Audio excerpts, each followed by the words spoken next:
बेटी भवानी, तू आगे खड़ा हो जा। जी पंडित जी।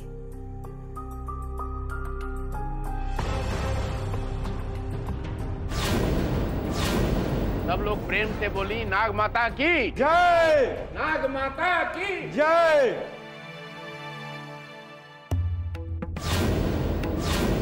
बेटी तू लोग पूजा खातिर तैयार हो जा, फिर आगे के विधि हम बतावत नहीं।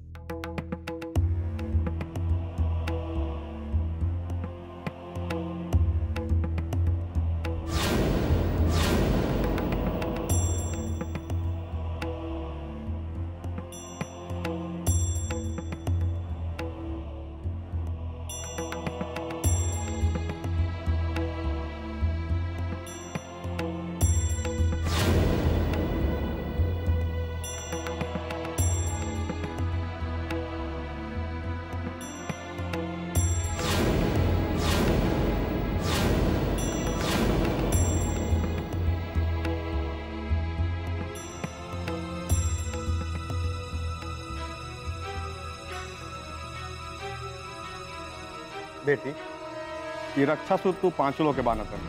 जी।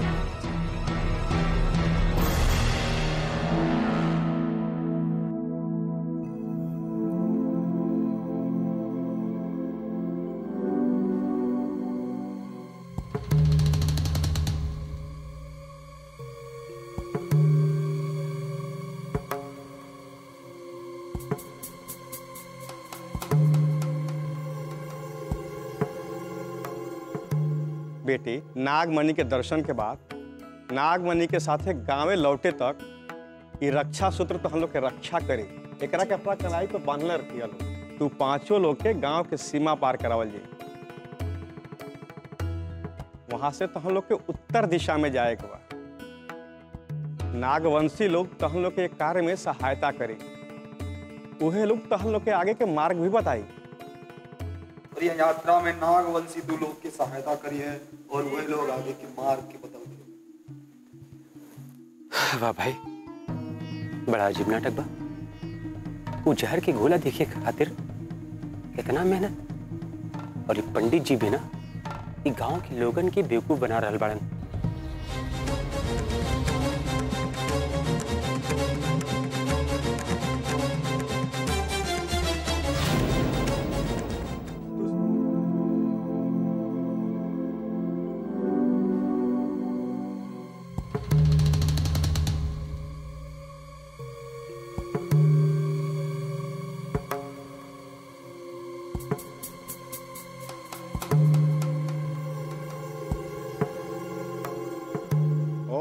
जयंती मंगला काली भद्रकाली कपालिनी दुर्गा क्षमा शिवा धात्री स्वाहा स्वधा नमोस्तुते। बेटी भवानी तू सब कन्या के साथे लेके मनसा माता के नाम लेके जा। हम तहन लोग के यात्रा सफल होके खातिर नाग माता से प्रार्थना करत बनी। तू जा बेटी, तो हम लोग की यात्रा शुभ और मंगलदायक होके। पंडित जी कहल जाला कि नागमणि के दर्शन पिछला जन्म के पुण्य से होखेला। ई गांव हमार जान बचौले बा। ई गांव खातिर अगर हमार जान भी चल जाई तो हम दे देव। रहुआ लोगन के आशीर्वाद से, मनसा माता के आशीर्वाद से हम नागमणि जरूर लेके लौटब।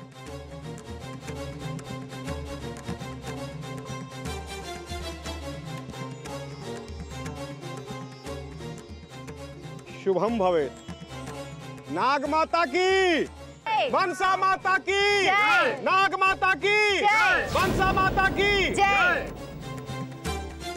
आवा बेटी। जी पंडित जी।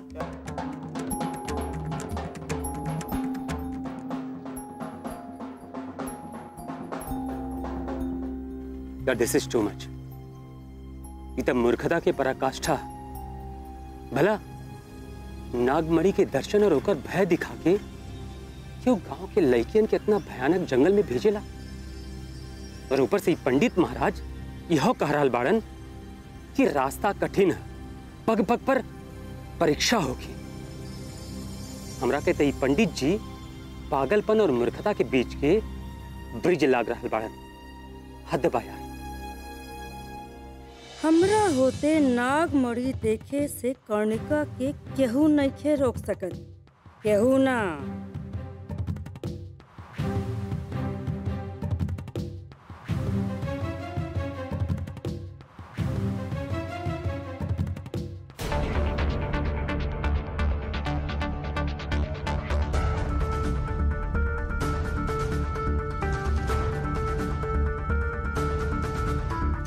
रुक जाइए रवा लोग।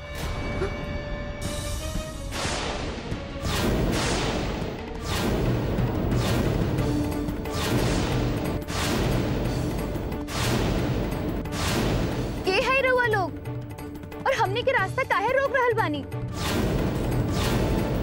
हमनी के नाग माता के दर्शन करे जा रहल बानी जा। हटी सामने से। रवा लोग बहुत ही हिम्मती बानी। हमने के रवा लोग के रास्ता के बाधा ना ही। तो फिर हमनी के रास्ता काहे रोकल चाहत बानी? बताई का चाहत बानी? हमने के जंगल के रक्षा करे वाला है और नाग जाति के हैं। हमने के पता बा पूर्णिमा के दिन इस जंगल से बंद करने जाली जा। ऐसे हमने के रवा लोग मदद करे खातिर आइल बानी।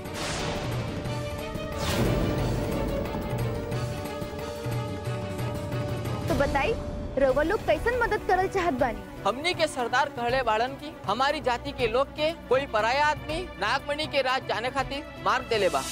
आखिरी बार पूछ रहल बानी, कहाँ बात तुहार मुखिया? कहनी ना बताए। ना बताई बा।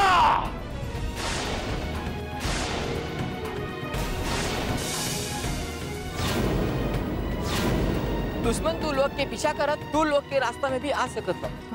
वो तू लोग पर आक्रमण भी कर सकत। यही से हम तू लोग के दुश्मन के पहचान करे वाला पत्ता दे रहल बा। ई पत्ता देव लोग के जंगल साई बा। का पत्ता? हाँ। एकरा के तू लोग के आँख पर लगाई के हुई। का हो ये से? यदि दुश्मन तू लोग के सामने आई तो पता चल जाए। आँख बंद कर।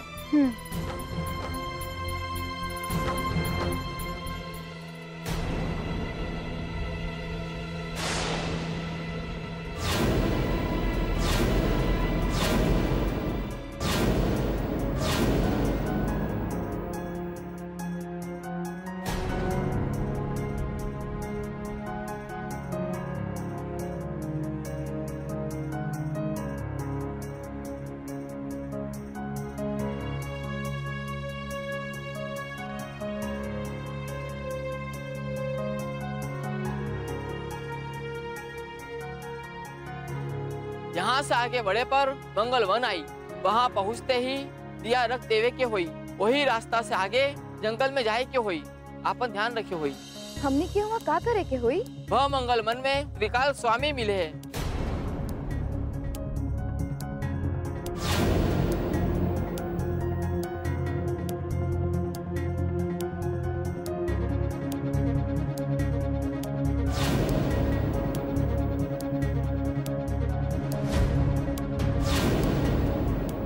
त्रिकाल स्वामी ही तू लोग के मार्गदर्शन कर रही है। उन्हें बताइए कि तू लोग के आगे का करे के बा। त्रिकाल स्वामी महान श्री भक्त हवन। उनका पर साक्षात महादेव की कृपा बरसेला। योग और ध्यान के अलावा वो और कुछ भी ना जाने अर्थात साधना ही उनकर एकमात्र कर्म बा। हर 11 साल में एक बार त्रिकाल स्वामी के संग बजावे के बाद ही नाग माता प्रकट होके मणि के दर्शन करावे।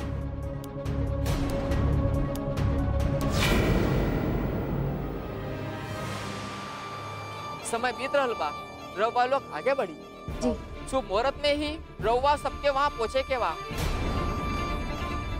अब आगे कहीं भी विलम्ब नहीं के करेगी। जी।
ये रक्षा सूत्र तू 5 लोग के बानत नहीं।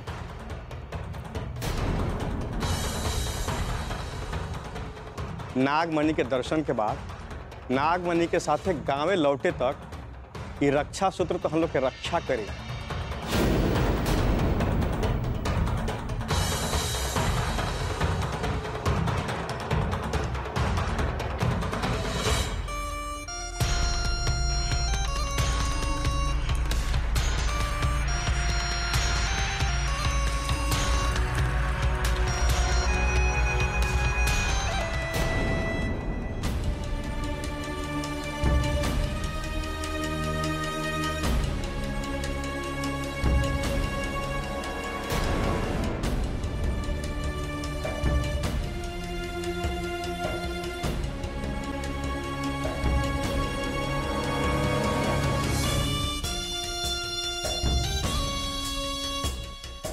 जा।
भवानी,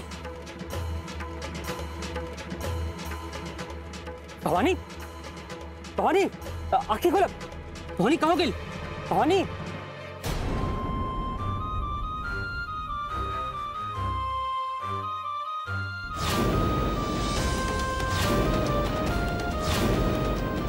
भवानी, भवानी, भवानी, भवानी आंखें खोलो। भवानी, भवानी, भवानी आंखें खोलो। भवानी कहाँ गई? भवानी,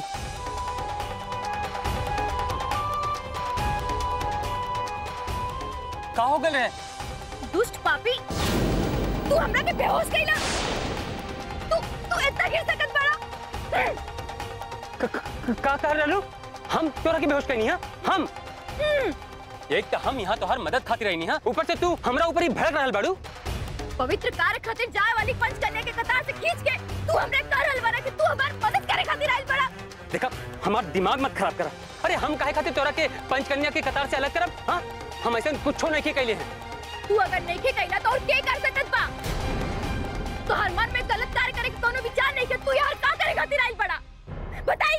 गलत हम ना, गलत ऊ लोग बाड़न जो तोहनी लोग के गांव के सलामती के नाम पर इतना भयानक जंगल में अकेले भेज दिल बाड़न। सोचा अगर तोहनी लोग के कुछ हो जाए तो हम तो तोहनी लोग की मदद खातिर आइल बाड़ी ना। तोहनी लोग के तो हमार उपकार माने के चाहिए, ऊपर से नौटंकी करल बाड़ू।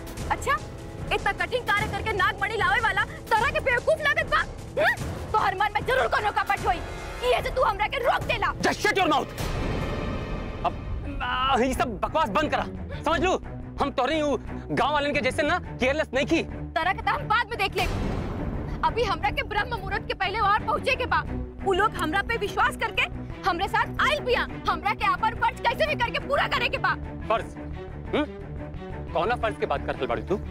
देखा भवानी, यहाँ सब लोग ना अपन स्वार्थ साध रहल बा और कुछ ना, और तू ओकरा बाद भी अपन फर्ज के पीछे भाग रहल बाड़ू। अगर तोहरा जैसे ही उन लोग के भी अपन फर्ज याद रहत ना, तो तोहरा कैसे यहाँ भयानक जंगल में अकेले छोड़ के न चल जाए। वो लोग तारा जैसा नहीं खे। वो लोग हमारे जैसे हो भी नहीं खींच सकत, काहे कि वो लोग विषकन्या बड़ी, विषकन्या। देखा, हमरा पास समय नहीं खे, ना तो तोहरा के अच्छे से समझा देती हम। हाँ? रुका इधर आ जा। देखा अब हमारी बात माना, ऐसे जिद करके ना अपन जान जोखिम में मत डाला। अब ठीक बा, हम तोहर बात मान ले ली, हाँ, लेकिन हम तोहरा साथे चलब, ठीक बा? ए, हमार चिंता छोड़ा। अगर तू हमरे साथ आइला तो उल्टा तोहर जान के खतरा बन जाई। देखा भवानी, तोहरी कोई फालतू के बात सुन के ना हम तोहरा के मारे खातिर ऐसे अकेले नहीं छोड़ सकत। एक बात सुन ला, तू हमरा साथ नहीं जा सकत। काहे नहीं जा सकत भाई? हाँ, देखा भवानी, समझी के कोशिश करा। वो लोग ना नागमणि के चक्कर में तोहर जान ले ली है। नागमणि वागमणि कुछ ना होकेला, सब बेकार के बात। ये सब कुल वो का कहते सांप के इकट्ठा के जहर। हमारी बात समझी की कोशिश कर।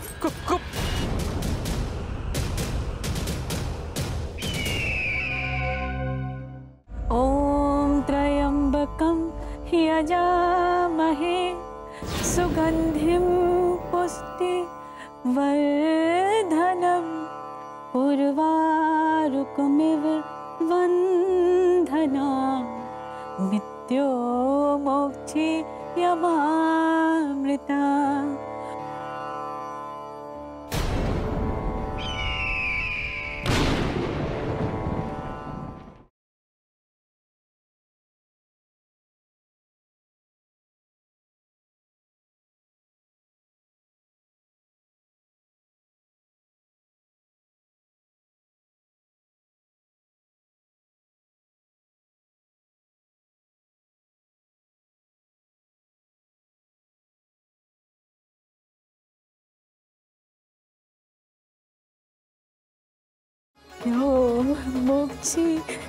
मोक्षयमामृता।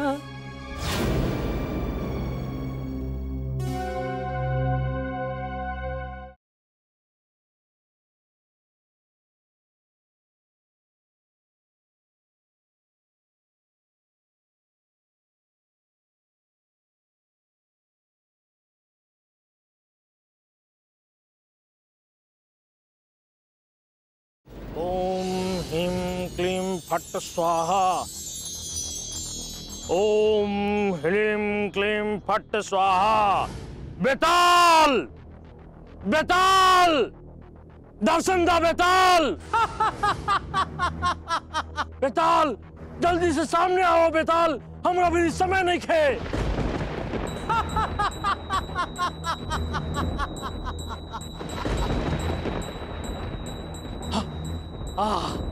हमरा से खेल खेल रहल वाला भैरवनाथ। ऐसा बात नहीं खे, हम तार संगे खेल नहीं खेलत। हमरा तो सिर्फ नागमणि चाहिए और कोनो कीमत पर चाहिए नागमणि। तू नागमणि पावल चाहत बाड़ा? हाँ। यहाँ का करत बाड़ा? तू मंगल बन जा, वहां नाग देवी नागमणि के स्वयं दर्शन कर रही हैं। ऐसे पहले केहू और नागमणि ले ले, तू ओकरा के स्वयं हासिल कर ला भैरवनाथ। अच्छा, मंगल वन में मणि के दर्शन हुई। हम मणि अवश्य हासिल करब, कोनो हालत में हासिल करब। तब विलंब मत कर भैरवनाथ, तोहरा ब्रह्म मुहूर्त से पहले वहां पहुंचे के होई। सूर्योदय से पहले पंचकन्या नाग माता के मणि उत्पन्न करत देखे वाला बाड़ी, और ऊ मणि के एगो कन्या माता के चरण में रखे वाला बाड़ी। ऐसे पहले कि वो मणि माता के चरण में पहुंचे, तोहरा ऊ मणि के हासिल करे के होई। धन्यवाद बेताल, एक कृपा खातिर तहार बहुत बहुत धन्यवाद। अब तू जल्दी जा।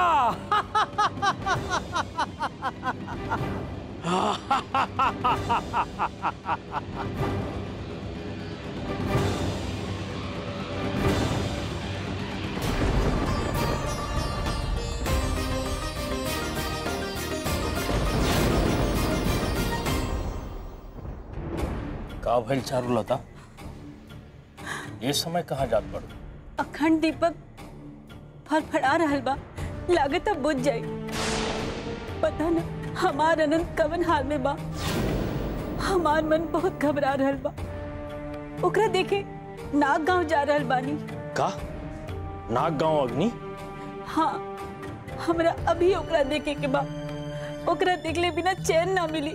देखा, विशंभर अभी इलाज खातिर बाहर गइल बा।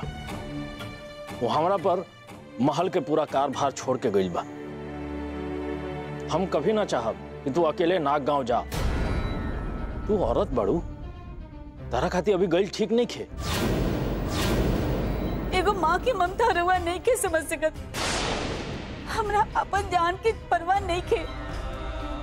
चाहे कुछ भी हो जाए, हम अपन बेटा से मिलके रह। यदि तू गइलू तो विशंभर के सामने हमारा सर हमेशा खातिर झुक जाई। आज रउआ का हमरा केहू नहीं के रोक सकत। रुका, संकट के अनंत तक आवे से हम रोक सकत बानी। तो हमरा और हमरा मंत्र के शक्ति पर भरोसा रखा। जा, आनंद के एगो फोटो लेके आवा। हम स्वयं अग्नि गांव जाएगी। ओइजा से अनंत के तारा सामने लेके आए। सच में रउआ हमार अनंत के लेके आई? भैरवनाथ के जबान है, जौन एक बार कह दिलस वो अटल होला। जा, फोटो लेके आओ।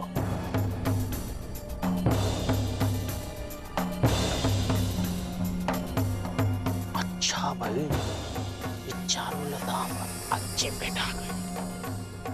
हाँ तो ये हमरा राह में घोड़ा बन जाए।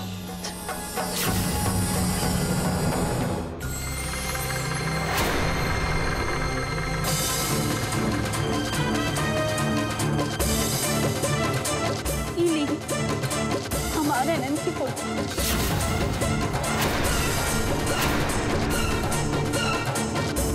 जटाटवी गलज्ज्वला प्रवाह पावितस्थले गले जलम वलंबितांग भुजंग तुंग मालिका डमट डमट डमट डमट मान मान मूर्धनि चकार चंड तांडवम तनोतु नः शिवः शिवम।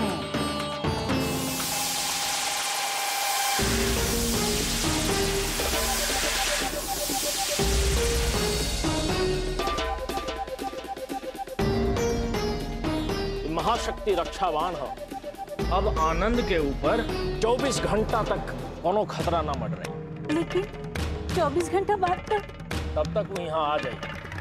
हम वादा करत पानी कि हम 24 घंटा के अंदर आनंद के तारा सामने लेके आएंगे।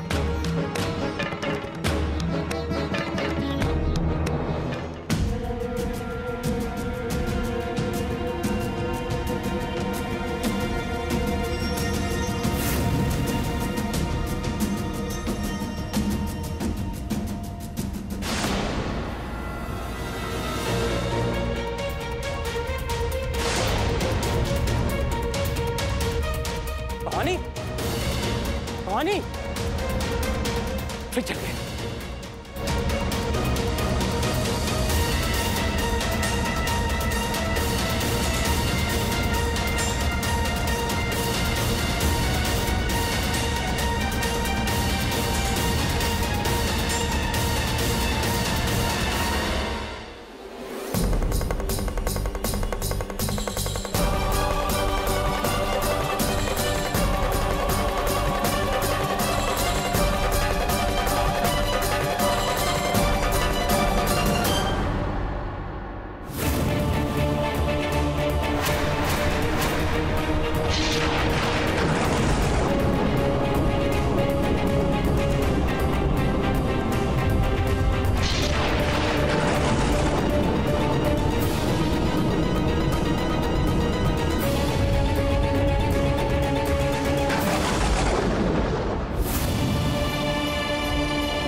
दर्शन के बाद नागमणि के साथे गांवे लौटे तक कि रक्षा सूत्र तो हम लोग के रक्षा करे, एकरा के अपना चलाई तो बांधले रखिए।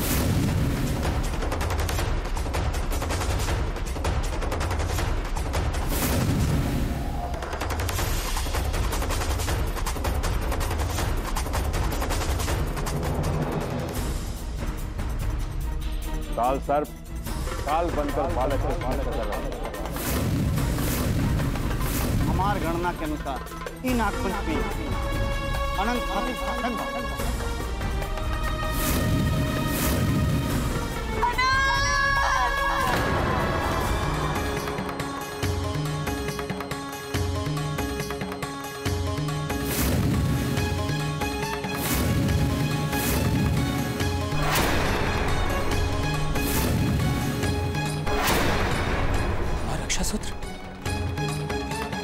रक्षा सूत्र कहाँ चल गई?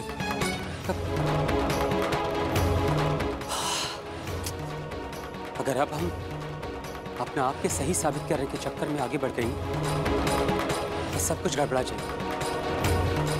क्या करें? पर माई जैसे ही हमरा के देखी है कि हमार कलाई में रक्षा सूत्र नहीं थी तो डर जाइए, और पहले भी हमरा हवन में ना पहुंचे से वो बहुत डर गए हुए हैं। क्या करें? माँ के तो नहीं पता कि हम बानी कहाँ कुछ समझ में नहीं क्या बात। माँ जैसे ही हमरा से मिले हैं उस सबसे पहले हमसे हमारा रक्षा सूत्र के बारे में पूछिए।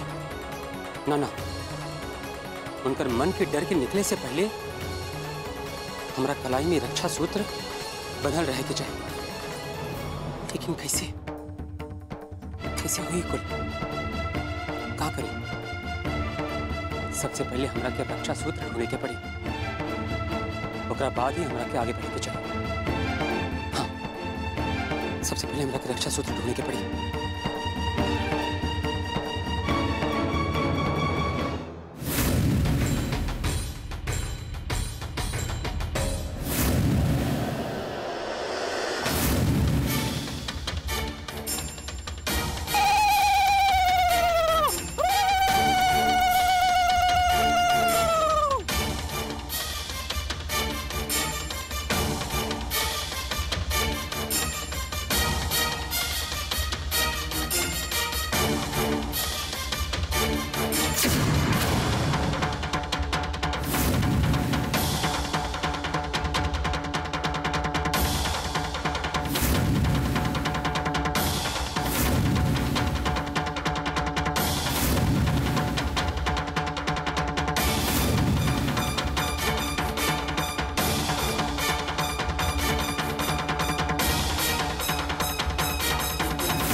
कोशिश करा। वो लोग ना नागमणि के चक्कर में तो हर जान ले ली है। नागमणि वागमणि कुछ ना होकेला, सब बेकार की बात है।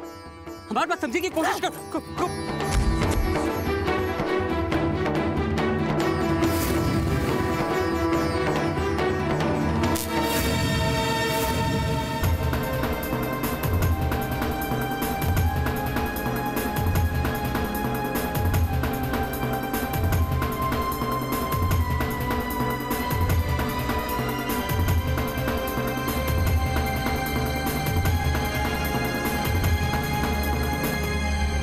गड़बड़ हो जाए, तेजा होगी चाहिए। कहाँ चल गई? कैसे करी? बिना रक्षा सूत्र के तो हम आगे भी नहीं जा सकते। क्या करी?